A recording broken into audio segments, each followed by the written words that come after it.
நேற்று நம்ம குரூப்பில் ஒரு பெரிய போஸ்ட் இருந்துச்சு. ஒருத்தர் வந்து ட்ரான்ஸ்ஃபார்ம் பண்ணியிருந்தாங்க, ஒரு மெம்பர் வந்து ட்ரான்ஸ்ஃபார்ம் பண்ணியிருந்தாங்க. அவங்களோட ஓன் எக்ஸ்பீரியன்ஸ் வந்து ஷேர் பண்ணியிருந்தாங்க. சம் கிலோஸ் வந்துட்டு சர்டன் கிலோஸ் வந்துட்டு குறிப்பிட்ட பீரியடில் வந்து ட்ரான்ஸ்ஃபார்ம் பண்ணியிருந்தாங்க அப்படின்னு சொல்லிட்டு அவங்களோட பேசிக் அண்டர்ஸ்டாண்டிங் எல்லாமே கரெக்டாக இருந்துச்சு. ஆனால் அவங்க அது எப்படி பண்ணணும் அப்படின்னு சொன்ன விதம் இருந்துச்சு பார்த்தீங்களா, அங்கே வந்துட்டு பெரிய லெவலில் மிஸ் அண்டர்ஸ்டாண்டிங் இருந்துச்சு.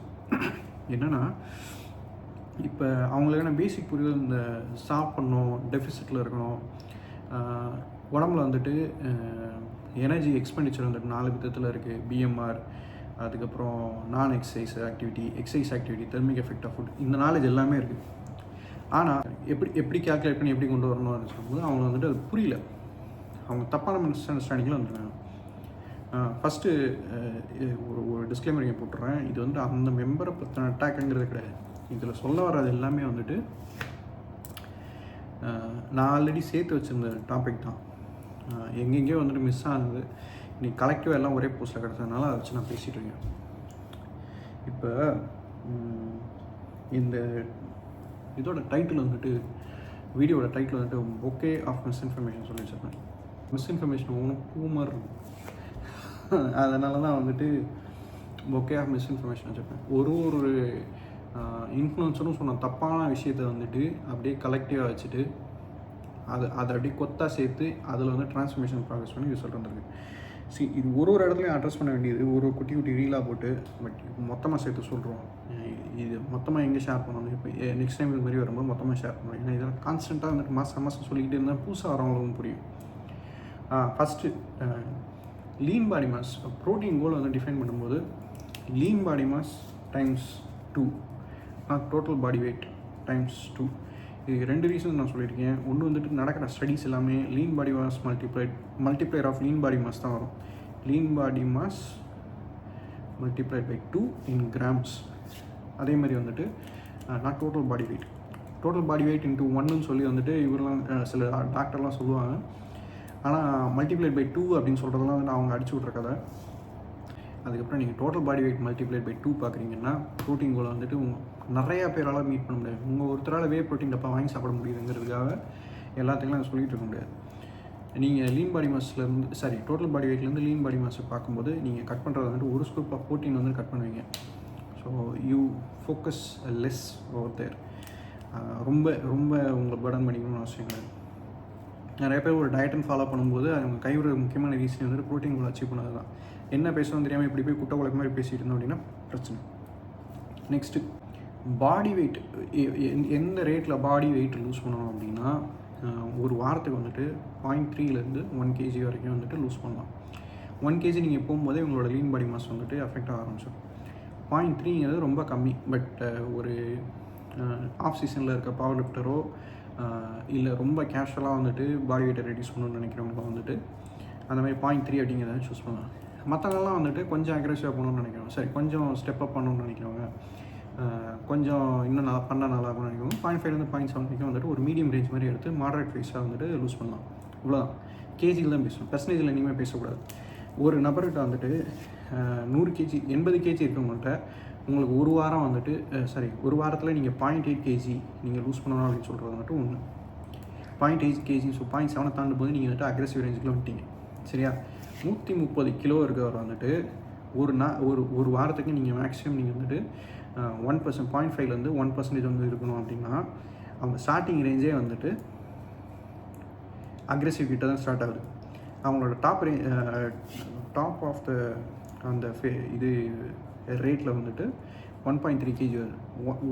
ஒன்றுக்கிட்டே வந்துட்டு நம்ம வந்துட்டு ரெக்கமெண்ட் பண்ணுறது 1.3 kg கிட்ட லூஸ் பண்ணணும் அப்படின்னா நீங்கள் கொடுக்குற தப்பான அட்வைஸ் வந்து யாராவது வந்து நாளைக்கு வந்துட்டு கிராஷ் ஆகிட்டு அந்த மாதிரி தப்பாக பண்ணிட்டாங்க அப்படின்னா பிரச்சனை வரும். நீங்கள் வந்துட்டு எந்த ஒரு கேலரிக் ரெஸ்ட்ரிக்ஷன்லையுமே இல்லாமல் இருந்து கண்டமே நீங்கள் சாப்பிட்டுட்டு இருக்கும்போது எவ்வளோ சிம்பிளான ஒரு ரெஸ்ட்ரிக்டிவ் மெத்தடை கொண்டு வந்தாலும் உங்களுக்கு ரிசல்ட் வரும். இதுக்கு தான் என்ன சொல்லுவோம்னா, கேலரி உங்களுக்கு கவுண்ட் பண்ண தெரியலனா கூட போர்ஷன் கண்ட்ரோலில் பண்ணுங்கள் அப்படின்னு சொல்லலாம். போர்ஷன் கண்ட்ரோல் நீங்கள் ஃபார்முலாவே தொடரணும் அவசியம் கிடையாது. ஃபார்முலா ஏன் எடுக்காமல் எப்படி பண்ணலாம் அப்படின்னா, உங்களோட கை சைஸை கம்பேர் பண்ணியோ இல்லை நீங்கள் சாப்பிட்ற பிளேட்டில் வந்துட்டு இவ்வளோ வந்துட்டு இது கார்போ ப்ரோட்டீன் ஃபேட் அப்படின்னு சொல்லிட்டு பிரித்து சாப்பிட்லாம். இவ்வளோ இருக்குது. எந்த ஒரு ப்ராக்டிஸுமே பண்ணாதவங்களும் அது நல்லாயிருக்கும். அதேமாரி நீங்கள் யூஸ் பண்ணுற ஒரு தப்பான ஃபார்முலாவும் ஆரம்பத்தில் உங்களுக்கு ரிசல்ட் தரும். உங்களுக்கு கொடுத்த மாதிரியே மற்றவங்களுக்கு ரிசல்ட் கொடுக்கும்னு நினைக்கிறது வந்து தப்பு. ஒன்று. ரெண்டாவது வந்துட்டு உங்களுக்கே அது லாங் டேர்ம் கொடுக்கணுன்றதும் வந்துட்டு தப்பு. இப்போ ரிசல்ட் வரும், அதுக்கப்புறம் ரிசல்ட் வராது. ஸோ வராது நீங்கள் வந்துட்டு ஃபைன் டியூன் பண்ணுற மாதிரி வரும். அப்போ நீங்கள் வந்துட்டு சரியாக கற்றுக்கிற மாதிரி வரும். நீங்கள் எப்போ மற்றவங்களை வந்துட்டு கைட் பண்ணலாம் அப்படின்னா 2-3 தடவை தப்பு பண்ணிவிட்டு உங்களோட ஸ்ட்ராட்டஜி இப்போ நீங்கள் ஃபாலோ பண்ணுறது கரெக்டு தான் அப்படிங்கிற ஒரு அசம்ஷன் நீங்கள் வரும்போது அப்போ தான் நீங்கள் வந்துட்டு இது பண்ணணும். நான் ஒரு தடவை ட்ரை பண்ணேன், எனக்கு லூஸ் ஆகிடுச்சு, சரி எனக்கு வெயிட் லூஸ் ஆச்சு. அதேமாதிரி வந்துட்டு நீங்கள் சுகரை கட் பண்ணுங்கள், வெள்ளையாக இருக்கிறதுலாம் சாப்பிடாதீங்க, லூஸ் ஆகிடுச்சு. வெள்ளையாக இருக்க சாப்பிடாதீங்கன்னா அப்போ நீங்கள் வந்துட்டு எதே ஒன்று வந்துட்டு ஒரு ஃபுட் குரூப்பை கட் பண்ணுறீங்க. வழக்கமாக சாப்பிட்றதோட அளவு கம்மியாக சாப்பிட்றீங்க, உங்களுக்கு வெயிட் குறையுது. இது நெக்ஸ்ட்டு வந்துட்டு எவ்வளோ டெஃபிசிட் இருக்குன்னு சொல்லிட்டு 2 நாளைக்கு ஒரு தடவை வந்துட்டு நம்ம வந்துட்டு சொல்லிக்கிட்டு இருப்போம். Please refer to the feature போஸ்ட்னு சொல்லிட்டு ஆரம்பிக்கிறதே பார்த்தீங்கன்னா 200லேருந்து 300 கேலரிஸ்லேருந்து ஆரம்பிங்கன்னு சொல்லிட்டு சொல்லுவோம். ஃபஸ்ட்டு கட்டு பப்ளிக்கில் அசம்ஷன் எப்படி இருக்குன்னா 500 கேலரிஸ்லேருந்து கட் பண்ணுங்கன்னு ஆரம்பிக்கிறேன். இவங்க எந்த கணக்கில் வந்துட்டு இப்படி சொல்கிறாங்கன்னு தெரியல. இந்த 200 to 300ங்கிறது வந்துட்டு சில பேருக்கு அதிலேயே நல்ல ரெஸ்பான்ஸ் கிடைக்குதான்னு பார்த்தா கிடைக்கல அப்படின்னா தான் போக வந்துட்டு டெஃபிசிட் வைக்கணும். எதுவுமே பண்ணாமல் எடுத்தோன்னே 500லேருந்து கட் பண்ணோம் அப்படின்னா கிட்டத்தட்ட ஒரு மீலை கட் பண்ணுற மாதிரி. இதெல்லாம் அட்வைஸே பண்ணக்கூடாது. கேலரிஃபிக் டெஃபிசிட்டுங்கிறது எப்படி செட் பண்ணுவோங்கிற ஃபீச்சர் போஸ்ட்டில் நம்ம தெளிவாக போட்டுருவோம் ஸ்டெப் பை ஸ்டெப். எத்தனை தடவை கேட்டாலும் நீங்கள் ஃபவுண்டேஷனலாக அதே ஸ்டெப் பை ஸ்டெப்பு தான் வரும். அதில் நீங்கள் புதுசாக எதுவும் கட் பண்ண வேண்டாம். நீங்கள் சொல்கிற 500 கேலரிஸ்லாம் வந்துட்டு 3000 கேலரிஸ் மெயின்டெனன்ஸ் கேலரிஸில் இருக்கவங்க கட் பண்ணாலே வந்துட்டு பிரச்சனை. சரியா? எடுத்தோன்னே இந்த மாதிரி கட் பண்ணுறது வந்துட்டு அட்வைசபிள் கிடையாது.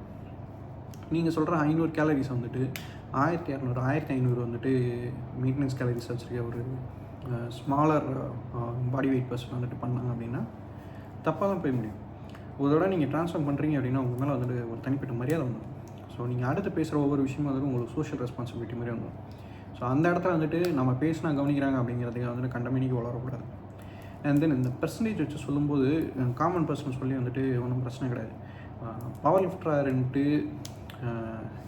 மெடல்லாம் அடிச்சுட்டு அதுக்கப்புறம் பெரிய பெரிய ஃபாலோவிங்லாம் வச்சுக்கிட்டு இன்ஃப்ளூயன்ஸ் சுற்றிக்கிட்டு இருக்கவங்களும் வந்துட்டு லூசு கும்பிட்ட மாதிரி இந்த மாதிரி பர்சன்டேஜ் தான் சொல்லிகிட்டு இருக்காங்க.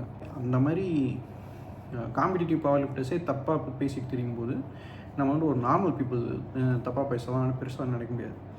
கரெக்ட் பண்ணி சொல்ல வேண்டியது தான். And then final thing, maintenance calculate பண்ணுறதுக்கு வந்துட்டு வெயிட் இன்ட்டு 2.2 இன்ட்டு 14 ஜஸ்ட் ஒரு மல்டிப்ளையர் மாதிரி போட்டு வந்துட்டு wait into this many times multiplier அப்படின்னு சொல்லிட்டு போட்டு இவங்கன்னு இல்லை, இந்த போஸ்ட் பண்ணது மட்டும் இல்லை, இதேமாரி நிறையா இதெல்லாம் வந்துட்டு இன்னொரு கோச் கூட சொல்லியிருப்பாங்க. அது எனக்கு இன்னொருத்தங்க அனுப்பிச்சு கேட்டாங்க இது கரெக்டானு சொல்லிட்டு. அகெயின் எந்த ஒரு ரெஸ்ட்ரிக்ஷன் கேலரி ரெஸ்ட்ரிக்ஷனுமே இல்லாமல் ஒரு ரெஸ்ட்ரிக்ஷன் இருக்கும்போது இது வரும். பட் எப்போ நீங்கள் மெயின்டெனன்ஸ் கேலரிஸ் ஒரு ஃபார்முலா சூஸ் பண்ணுறீங்களோ அந்த ஃபார்முலா சூஸ் பண்ணும்போது சில விஷயத்தெல்லாம் வந்துட்டு அது கன்சிடர் பண்ணிட்டு தான் வந்துட்டு உங்களுக்கு மெயின்டெனன்ஸ் பிஎம்ஆர் வந்துட்டு கால்குலேட் பண்ணணும். பிஎம்ஆர்லேருந்து வந்துட்டு மெயின்டெனன்ஸ் கேலரிஸ் வந்துடும். பிஎம்ஆர்லேருந்து மல்டிப்ளேர் பண்ணணும். எடுத்தோடனே வந்துட்டு மல்டிப்ளேர் ப்ளஸ் ரேண்டம் நம்பர் போட்டக்கூடாது. டிடி பார்க்கும்போது உங்களோட ஆக்டிவிட்டி லெவல், ஏஜ், ஜெண்டர் இந்த மாதிரி விஷயத்தெல்லாம் சேர்த்து தான் வந்துட்டு கால்குலேட் பண்ணணும். ஸோ எதுவுமே இல்லாமல் சிம்பிள் மல்டிப்ளையர்ஸ் வந்துட்டு எந்த இதுவுமே வச்சு பண்ணாமல் வரலாம். ஒருத்தருக்கு ரிசல்ட் வரலாம், ஆனால் அதுவே வந்துட்டு எல்லாத்துக்கும் தரணும்லாம் சொல்ல முடியாது. டயட் ஃபெயில் ஆகிறதுக்கு இன்னொரு முக்கியமான ரீசன் பார்த்திங்கன்னா over estimation and under estimation of calories தான். இப்போ நீங்கள் குருட்டாம்போக்கில் சொல்கிற ஒரு விஷயம் வந்துட்டு யாரோ ஒருத்தருக்கு ஓவர் எஸ்டிமேஷனாவோ அண்டர் எஸ்டிமேஷனாக இருக்குன்னா முதல்ல ட்ரை பண்ணுவாங்க, அதுக்கப்புறம் அவங்களுக்கு ரிசல்ட் வராத பட்சத்தில் வந்துட்டு அவங்க இதுக்கப்புறம் நானும் டயட்டில் இருந்து ட்ரை பண்ணல அப்படின்னு சொல்லிட்டு குவிட் பண்ணுறாங்க. ஸோ ஃபஸ்ட் டைமர்ஸ் எப்போயுமே வந்துட்டு கேர்ஃபுல்லாக ஹேண்டில் பண்ணணும், ப்ராப்பராக கைட் பண்ணணும். அதுக்கு தான் இந்த மாதிரி குரூப்பு இந்த மாதிரி டிஸ்கார்ட்லாம் வச்சுருக்குது.